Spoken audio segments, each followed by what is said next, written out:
የጸጋ ክፋት አሁንም እየተባባሰ መጥቷል። እንኳን አይደለም ልታቆም ቀርቶ ጭራሽ እየባሰባት መጥቷል። ቹቻንና ቤዛን እያሰቃየቻቸው ትገኛለች። ቹቻ ከፊዮሪ ጋር እንድትደባደብ በማድረግ እንዲሁም ደግሞ ቤዛን ደግሞ ለአንድና ለመጨረሻ ጊዜ ከያሬድ እንድትለያይ አድርጋታለች። ቤዛ በጸጋ ምክንያት በጣም ልቧ ተሰብሯል። እንዲሁም ደግሞ ያሬድም ደግሞ በጣም ተጎድቷል። ያሳዝናል። ሰላም ሰላም! ውድና የተከበራችሁ የቻናል ቤተሰቦች እንዴት ናችሁ? ደህና ናችሁ? ከኔ ጋር ሁሉም ሰላም ነው። ለዚህ ቻናል አዲስ ከሆናችሁ ሰብስክራይብ ማድረጋችሁ እንዳትረሱ። ዛሬ እንግዲህ አፍላ ፍቅር ክፍል 121 ይዤ መጥቻለሁኝ። ቪዲዮን እስከ መጨረሻው ድረስ በመከታተል ሀሳብ አስተያየታችሁን ጻፉልኝ። አመሰግናለሁ። እንግዲህ በባለፈው ክፍል ጸጋ ተብያዋ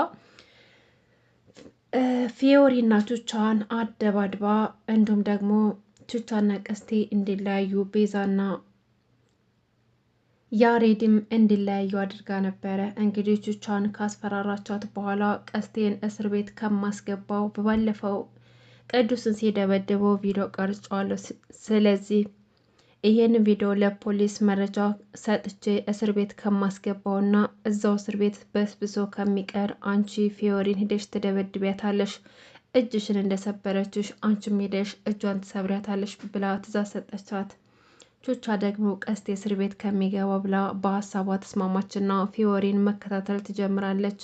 ከዛም በኋላ ማንም ሰው ደውሎ እንዳያስቆማትና ማንም ሰው እንዳያገኛት ስልኳን ቀይራባት ነበረ። እንግዲህ በሱም ደግሞ አልበቃትም።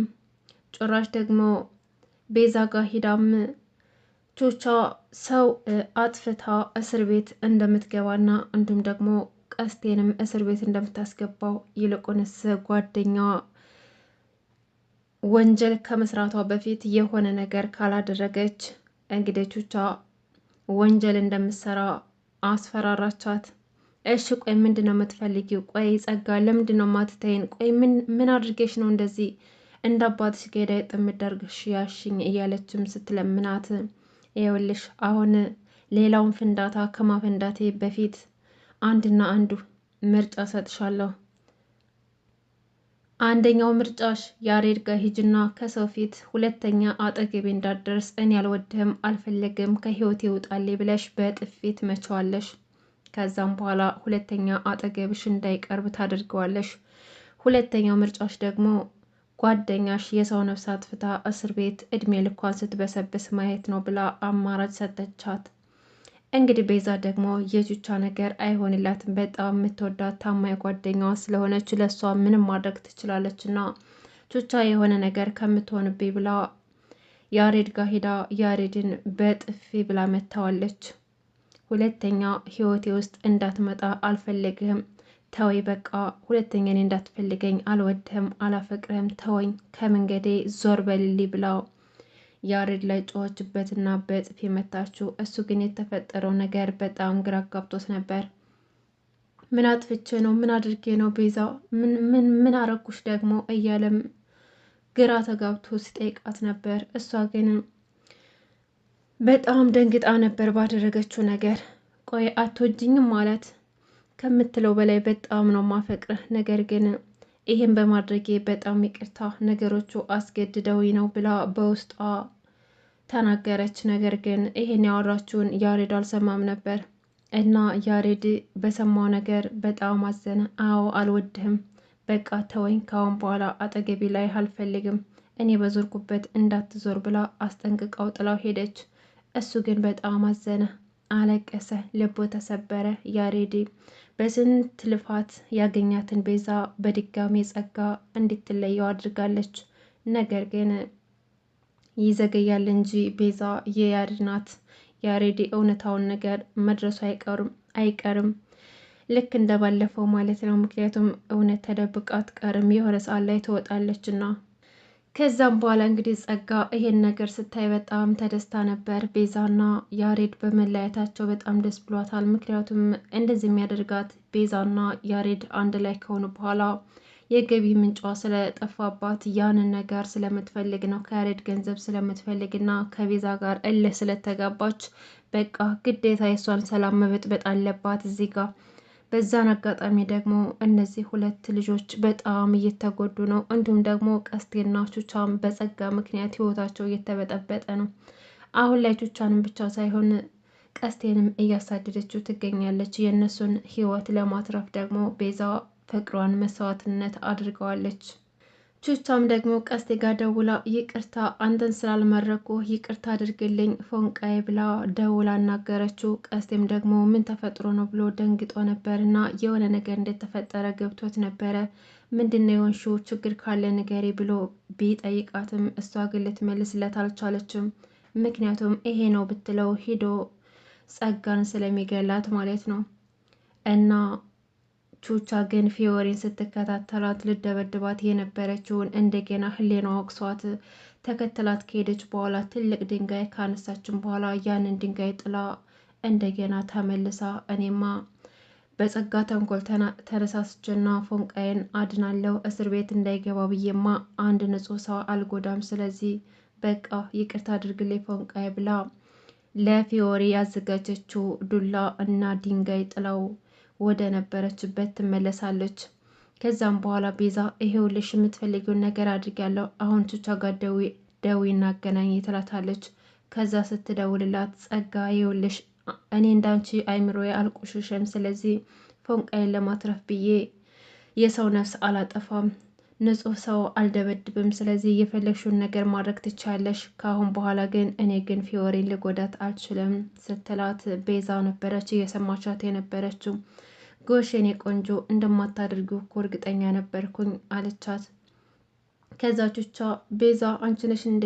ቤዛ እህቴ ቆይ የተፈጠረውን ነገር ገብቶሻል? በቃ እኔ በጣም በጣም ከፍቶኛል እያለች ማልቀስ ትጀምራለች። ከዛም በኋላ ቹቻና ቤዛ ተገናኙ እና አይዞሽ ጓደኛዬ፣ አይዞሽ እህቴ፣ የተፈጠረውን ነገር ሁሉ አብረን እንወጣዋለን ብለው ቃል ተገባቡ።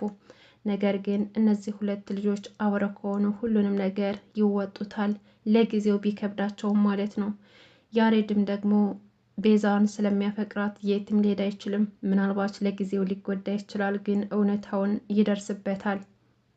ሶሲና ዴቭ በስተ መጨረሻ ተታርቀዋል። ይሄ ደግሞ በጣም አስደሳችሁ ነገር ነው። እንግዲህ ሶሲ ዴቭን ለመታረቅ ብላ ብዙ ነገር ብትሞክርም እሱ ግን ኢዮስያስን ታፈቅረዋለች ብሎ መጀመሪያ ራሱን አዳምጭና በራስሽ እርግጠኛ ሁኝ ብሎ አልታረቅም ብሏት ነበር። ነገር ግን ሶሲ ባደረገችው ሙከራ ሁሉ አልሳካላት ስላለ ትምህርት ቤት ልቀይር ነው ብላ መታ ነገረችው። ዴቭም ደግሞ እንዴ ለእኔ ብለሽ ነው እንደምትቀይሪው ፍቅር እያለ በእኔ ላይ ጨክነሽ እኔ እኮ ያለንቺ መኖር አልችልም አላት። እና ምን ላደርግ ቤብ፣ እኔ እኮ አንተ እንድትታረቀኝ ብዙ ነገር ሞከርኩኝ፣ አንተ ደግሞ ይሄንን ልትረዳኝ እንኳን አልቻልክም፣ አንድ እድል እንኳን ልትሰጠኝ አልሞከርክም፣ ስለዚህ እኔ ምን ላድርግ፣ በቃ ሁሉም ነገር ከአቅሜ በላይ ሆኗል አለችው። ዴቭም ደግሞ እኔ እኮ ለራሳችን ብዬ እኮ ነው፣ ለፍቅራችን ብዬ እኮ ነው፣ አንቺም ራሱ እንድታዳምጭና ስህተትሽ የት ላይ እንደሆነ እንድታውቅ ብዬ ነው አላት። ሶሲም ደግሞ አይታይህም እንደ ፍቅር፣ እኔ እኮ ለፍቅራችን ብዬ ብዙ ነገሮችን ለማስተካከል እየሞከርኩ ነው እና እምወዳቸውን ነገሮች እንኳን እኮ ትቻለሁኝ፣ ስለዚህ ይሄን እንኳን ልትረዳኝ ይገባ ነበር። አንተ ግን በቃ ጨክነህብኛል፣ ጠልተኛል መሰለኝ። ስለዚህ እኔ ደግሞ አንድ ትምህርት ቤት ሁኜ ከአንተ ጋር ተኮራርፌ መኖር አልችልም እና ትምህርት ቤት ልለቅ አስቤያለሁኝ። ደግሞ ሌላ የሚያስጨንቀኝ ነገር አለ። አሁን ወንድሜ ከዩኒቨርሲቲ መጥቷል። ትምህርት ጨርሶ ስለመጣ የመጀመሪያ ጥያቄው ፍቅረኛለሽ ብሎ ነበር የጠየቀኝ። ያውታ እናም ወንድሟ ሀርድ ስለሆነ የመጀመሪያው ጥያቄው ፍቅረኛለሽ ብሎ ሲጠይቀኝ እኔም በድንጋጤ የለኝም ብዬ ዋሸሁት። ስለዚህ አሁን ወንድሜም በጣም እፈራለሁ ብላ ነገረችው። ከዛ ዴቭም ምን ጭራሽና ለወንድምሽ እንዴት ትዋሸዋለሽ ደግሞ? እና ወንድምሽን ፈርተሽ ፍቅራችንን መስዋዕት ልታደርጊው ነው እንዴ? እንዴት እንደዚህ ይሆናል? እኔ እኮ ያላንቺ መኖር አልችልም፣ አንቺ እኮ ህይወቴ ነሽ ይላታል።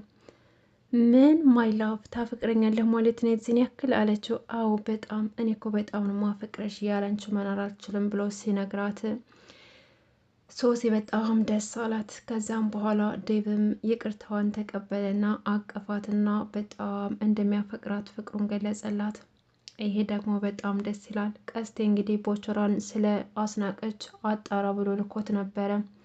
ባዘዘው መሰረት አስናቀችን ሲከታተላት ጸጋን፣ እሷ ግን ነቅታበት ነበርና የሆነ በር ላይ ተደብቃ ያቺ ሰላቢ ሰው ብዬ እሷን ደግሞ ሰው ብዬ መከታተሌ ሰይጣን እኮ ናት፣ እስካሁን አይቻት ወዴት ገባ ሲል ምን እያረክ ነው አንተ? ለምንድን ነው የምትከታተለኝ? ምን ፈልገህ ነው ብላ ጮኸችበት። ከዛም በኋላ በጣም ደንግጦ ነበር፣ ግን ቦቸራ እንደጠበቀው አልነበረም። ጸጋ ስለነቃችበት እንዲሁም ደግሞ ዝታበትና ጀሪን ትቶ ከሄርሜላ ጋር የማይሆን ከሆነ ህይወቱ አደጋ ላይ እንደሆነ ነገረችው። እሱም ደግሞ አይሽ አይደል ይሄ ሁሉ እኮ በቁንጅና ምክንያት ነው፣ ሴቶች እኮ ሊጋደሉብኝ ነው አላትና ትቷት ሊያመልጥ ሲል ቆይ ማን የላከህ? ማን ነው እኔ እንድትከታተል ሜሽን የሰጠህ ብላ ስጠይቀው እሱም ደግሞ ቆይ ልንገርሽ በጆሮሽ አለና ትቷት አምልጦ ይሄዳል። ጸጋ የዋዛ ሰው አይደለችም፣ በጣም ኃይለኛና አስቸጋሪ ልጅ ናት። ፊዮሪ ደግሞ ቅዱስን ስታየው በጣም ደስ ብሏት ነበር። ቅዱስ እንግዲህ ወደ ትምህርት ቤት ሊመለስ ነው። ነገር ግን ዛሬ ላይ ፊዮሪ ጋር ተገናኝተው ስለተፈጠረው ነገር ሲነግራት ነበረና እንዲሁም ደግሞ ቹቻንና ቀስቴን መበቀል እንደሚፈልግ ነገራት። እሷም ደግሞ አብረኑንን የእጃቸውን እንሰጣቸዋለን አለችው። ቅዱስም ደግሞ አንቺ በረሮ እዚህ ውስጥ አትግቢ ብዬሻለሁ፣ በቀሌን አታበላሽብኝ፣ እኔ ራሴን የምበቀላቸው ብሎ አስጠነቅቃት። እሷ ግን መስሚያ የጥጥ ነው ብላለች። አብራ ካልተበቀለች አትረጋጋምና አብረው እየሄዱ እያሉ ቀስቴን መንገድ ላይ ቁጭ ብሎ ያውታል። እንዴ ይሄ ደግሞ ምን እየሰራ ነው እዚህ መንገዳችን ላይ አለች ፊዮሪ። ማን ነው ብሎ ቀጥ ብሎ ሲያየው ቀስቴ ነበረ። ቅዱሴ አንተ ውሻ ምን ልታደርግ ነው የመጣው ደግሞ እዚህ? አንተ ቆይ ማን ብለህ ነው የምታስበው ብሎ ሲጮህበት እንግዲህ አፍላ ፍቅር ክፍል 121 እዚህ ላይ ያለቀ። በቀጣይ ቪዲዮ እስከሚለቀቅና እስከምናየው ደግሞ በጉጉት እንጠብቃለን። በያላችሁበት ሰላማችሁ ብዝት ይበልኝ። እንግዲህ ለቻናሌ አዲስ ከሆናችሁ ሰብስክራይብ ማድረጋችሁ እንዳትረሱ።